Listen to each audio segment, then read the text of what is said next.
नमस्कार, आदाब, सत श्री अकाल, जय भीम, जोहार। मेरा नाम है नवीन कुमार।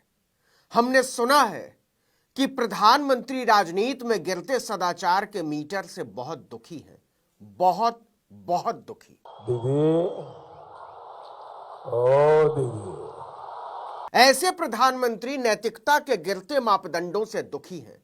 राज्यसभा के सभापति जगदीप धनखड़ इस बात से बहुत आह्लादित हैं कि उनकी मिमिक्री से आहत प्रधानमंत्री नरेंद्र मोदी ने उन्हें फोन किया और मिमिक्री पर दुख जताया। लोकसभा स्पीकर ओम बिरला ने धनखड़ से मुलाकात की और उनके सामने इस घटना को लेकर खेद प्रकट किया, दुख जाहिर किया। ये बहनों बता दीजिए, इस देश में कभी किसी ने 50 करोड़ की गर्लफ्रेंड देखी है?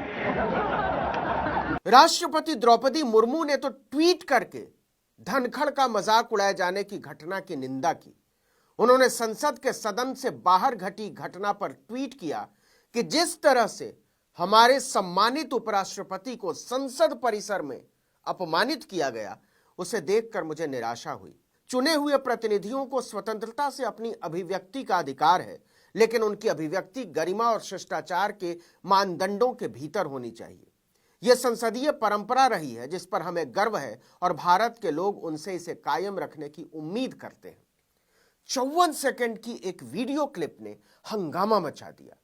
भाजपा और संवैधानिक पदों पर बैठे वो लोग जो कभी भाजपा के कोटे से सांसद, विधायक और दूसरे पदाधिकारी रहे, उनकी अंतरात्माएं अत्यंत आलोकित होकर जाग उठी। कुल मिलाकर सब दुखी हैं, बहुत दुखी हैं। प्रधानमंत्री दुखी हैं, राष्ट्रपति दुखी हैं, लोकसभा के स्पीकर दुखी हैं, राज्यसभा के सभापति दुखी हैं। किस बात से दुखी हैं? क्या देश के दुख से दुखी है? नहीं। क्या जनता के अधिकारों को कुचले जाने से दुखी है? नहीं। क्या भारत की स्त्रियों, दलितों, पिछड़ों, आदिवासियों के लिए दुखी है? नहीं नहीं नहीं। फिर किस बात से दुखी है? क्योंकि संसद के अंदर उनकी संदिग्ध नैतिकताओं पर उन्हीं के संगी साथियों की ओर से सवाल उठाए गए हैं, जिन्हें उन्हीं की तरह भारत की जनता ने चुना है, आम नागरिकों ने चुना है, और जिन्हें जनता ने चुना है उन्हें सत्ता की ताकत से संसद से उठाकर सड़क पर फेंक दिया गया है। वो संसद की गैलरी में नहीं जा सकते। प्रधानमंत्री ने जगदीप धनखड़ को फोन किया कि आपके साथ बहुत बुरा हुआ, लेकिन क्या आपने कभी सुना कि प्रधानमंत्री ने मणिपुर की उन महिलाओं को फोन किया हो जिन्हें कपड़े उतारकर सड़कों पर घसीटा गया? क्या आपके साथ बहुत बुरा हुआ? क्या आपने सुना कि प्रधानमंत्री ने हजारों हजार लोगों के बेघर हो जाने, उनके घर जला दिए जाने, छोटे छोटे बच्चों को अनाथ कर दिए जाने, उनका दूध छीन लिए जाने, इस बात से कभी आहत महसूस किया हो? कभी कहा हो कि यह मेरे बर्दाश्त के बाहर है और इसके लिए डबल इंजन की सरकार जिम्मेदार है? नहीं कहा। महामहिम द्रौपदी मुर्मू जी ने तो ट्वीट कर दिया धनखड़ जी को लेकर, हमारे सम्मानित उपराष्ट्रपति को संसद परिसर में अपमानित किया गया, उसे देखकर मुझे निराशा हुई। उनका बहुत सम्मान है और उसी सम्मान के साथ इस देश को क्या पूछने का हक है कि मणिपुर की बेटियों को जब महीनों महीनों रौंदा गया, तब क्या आपको निराशा नहीं हुई थी? 90% से ज्यादा बेटियां आदिवासी और पिछड़ी जाति की थी, जिस तबके से आप खुद आती हैं महामहिम। लेकिन राष्ट्रपति होने की जिम्मेदारी को एक पल के लिए किनारे भी रख दें तो क्या एक मनुष्य और एक महिला के बतौर द्रौपदी मुर्मू जी से यह उम्मीद हम नहीं कर सकते थे कि वो देश को बताएं कि इन हिला देने वाली असंख्य घटनाओं से वो बेहद दुखी है, बहुत निराश है और इससे ज्यादा उनकी सुरक्षा को लेकर चिंतित है। लेकिन कभी आपने सुना? नहीं सुना होगा। ओम बिरला तो जगदीप धनखड़ के घर पहुंच गए। कभी आपने सुना कि वो मणिपुर के सांसदों के घर पहुंच गए हों, विधायकों के घर पहुंच गए हों? कि आप एक ऐसे राज्य में कैसे रहते हैं जहां एक हिस्से का चुना हुआ विधायक दूसरे हिस्से में नहीं जा सकता, अपने ही मुख्यमंत्री से नहीं मिल सकता, अपनी ही राज्यपाल से नहीं मिल सकता? कमाल तो राज्यसभा के सभापति जगदीप धनखड़ ने किया। वो अपने दुख से इतने दुखी हैं कि उन्हें लगता है कि यह पूरे देश का दुख क्यों नहीं है। जगदीप धनखड़ की कितनी बेइज्जती करो, मुझे कोई चिंता नहीं है। भारत के उपराष्ट्रपति की, किसान समाज की, मेरे वर्ग की मैं पूरी आहुति दे दूंगा हवन में। मैं खुद की परवाह नहीं करता। मेरी बेइज्जती कोई करता है, मैं सहन करता हूं, खून की घूंट पीता हूं, पर मैं ये बर्दाश्त कभी नहीं करूंगा कि मेरे पद की गरिमा मैं सुरक्षित नहीं रख पाया। क्यों नहीं सुनना चाहते महोदय? बिल्कुल सुनना चाहते हैं, लेकिन सच यह है कि आपकी नीयत पर गंभीर सवाल हैं और उन सवालों को हवा में नहीं उड़ाया जा सकता, नहीं उड़ाया जा सकता। जगदीप धनखड़ ने कल्याण बनर्जी की मिमिक्री को अपनी जाति और खानदानी पेशे से जोड़ दिया। कहा जाट और किसान होने की वजह से उनकी नकल उतारी गई, उन्हें अपमानित किया गया, उन्हें बेइज्जत किया गया। किसान समाज की, मेरे वर्ग की मैं पूरी आहुति दे दूंगा हवन में। मैं खुद की परवाह नहीं करता। मेरी बेइज्जती कोई करता है, मैं सहन करता हूं, खून की घूंट पीता हूं, पर मैं ये बर्दाश्त कभी नहीं करूंगा कि मेरे पद की गरिमा मैं सुरक्षित नहीं रख पाया। इस सदन की गरिमा को सुरक्षित रखना मेरा काम है, इस पद की गरिमा रखना मेरा काम है। क्या वाकई महोदय आपको दिल से ऐसा लगता है? फिर इस देश को पूछने का अधिकार है कि अगर ऐसा है तो फिर जाट जाति की बेटियां जब आपके घर से बल्कि बंगले से चंद फरलांग की दूरी पर धरने पर बैठी थीं, तब आपका जाट स्वाभिमान क्यों आहत नहीं हुआ? उन बेटियों ने कहा था कि भारतीय जनता पार्टी का एक सांसद हमारी छाती पर हाथ मारता है, गलत नियत से छूता है, नजरें झुक जाती हैं ये बोलते हुए।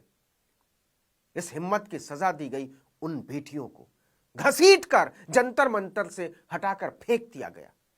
क्या आपको लगता है कि वो किस दौर से गुजरी होंगी और अभी भी किस दौर से गुजर रही हैं?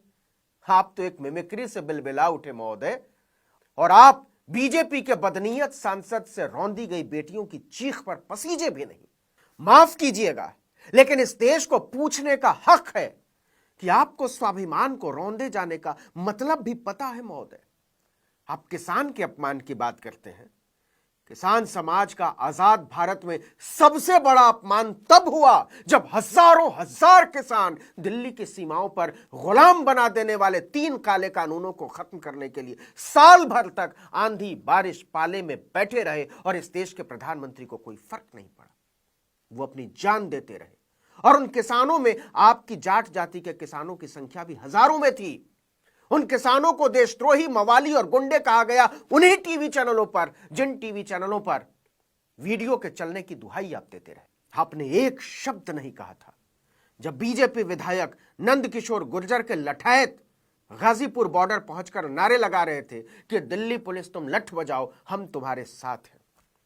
माफ कीजिएगा, लेकिन तब ना आपको किसानों का अपमान दिखा और न जाटों का।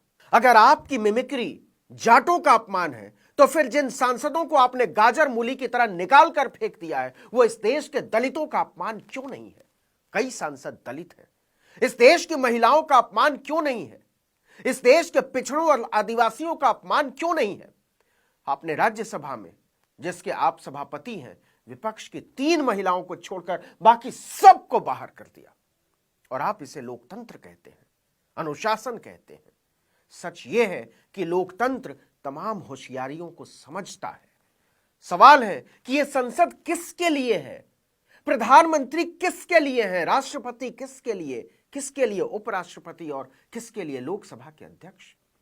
इसका एक ही जवाब है महोदय, जनता के लिए।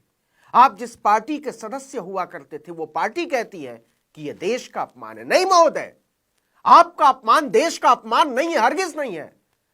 आप अपने आप में पूरा भारत नहीं है, कोई नहीं है पूरा भारत, न राष्ट्रपति, न प्रधानमंत्री, न सभाओं के अध्यक्ष, न कोई और। भारत किसी पद और पदाधिकारी से बहुत ऊंचा, बहुत व्यापक, बहुत विशाल विचार है। वो तब आहत और अपमानित नहीं होता जब किसी की मिमिक्री की जाती है। वो तब आहत होता है जब मणिपुर में आदिवासी महिलाओं को कपड़े फाड़कर दौड़ाया जाता है और प्रधानमंत्री को फर्क नहीं पड़ता। वो तब आहत होता है जब मुख्यमंत्री पूरे सूबे को जलता हुआ छोड़कर सत्ता के मजे लूटता रहता है। वो तब आहत और अपमानित होता है जब सैकड़ों आदिवासियों को गाजर मूली की तरह खत्म कर दिया जाता है और पूरी सरकार दिल्ली से लेकर इम्फाल तक चादर तानकर सोती रहती है। वो तब आहत और अपमानित होता है महोदय जब महिला पहलवानों का शारीरिक शोषण होता है और जनता के नाम पर, जनता के पैसे से हजारों करोड़ के विमानों में उड़ने वाले उनका मजाक उड़ाते हैं। देश को देश रहने दीजिए महोदय। उसे किसी व्यक्ति से मत जोड़िए। किसी मिमिक्री से देश नहीं मरता। देश तब मरने लगता है जब नागरिकों के सवालों को सत्ता की कुर्सियां बेरहमी से रौंदने लगती है। कौन कहेगा आज ऐसा नहीं हो रहा है। इस वीडियो में इतना ही। नमस्कार।